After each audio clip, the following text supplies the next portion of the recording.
On August 11, 2023, 5 men were traveling to Lagos de Marinho, but they were intercepted by armed men. They took them to an abandoned place and forced them to fight each other till one lives, while the captivator was recording and enjoying. The next day, relatives and friends of the 5 men reported them missing. Police launched a search of the area where the group was last seen. Later, authorities released a statement confirming that they had located one of the victims' vehicles at an unspecified location.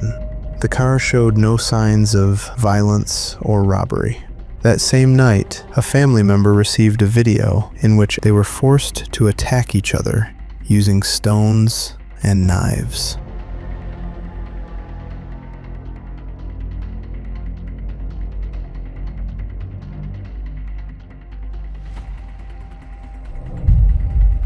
During a press conference, the special prosecutor was asked about the video. She confirmed that relatives of the victims had seen the footage and recognized the men, believing it was indeed them. Amigos, hemos retomado la transmisión, estamos afuera de la fiscalía y bueno, se han difundido una fotografía y un video donde al parecer... On August 15th, authorities discovered another vehicle on the side of Highway 45. Burned human remains were found inside, though the police had not yet released details about the number of victims. The location of the car, Lagos de Marinho, is known as a contested zone between 2 major cartels, the Sinaloa cartel and CJNG. Later, police held another press conference, announcing that investigators had located a building that closely resembled the one seen in the video. Inside, they discovered several pieces of evidence.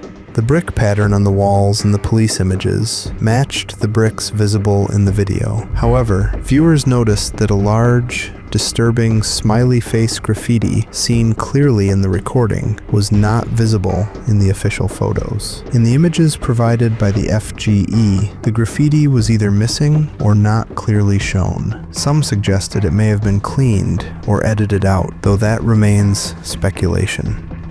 Importantly, one of the victims' shoes was reportedly found inside the building. This discovery strongly indicates that the site was indeed used, which raises further questions about why the graffiti would be removed, an action that wouldn't make much sense from a criminal group's perspective. The graffiti inside the building also drew public attention. On the left wall, investigators noted a disturbing phrase, "Slaughtering is the best medicine." In the center, another message appeared to say, "Bienvenidos," welcome, followed by a line referencing the master force. Multiple markings hinted at cartel symbolism. The letters MZ, commonly associated with factions of the Sinaloa cartel, were clearly visible. Near the faded B symbols, observers pointed out what seemed to be the letters C, J, and G, partly painted over, as if someone attempted to hide them.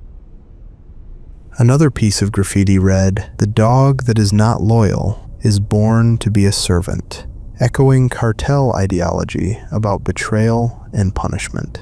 One well-known Twitter account dedicated to reporting cartel activity claimed that a El Loco, allegedly a CJNG commander that controls that area, was the one responsible.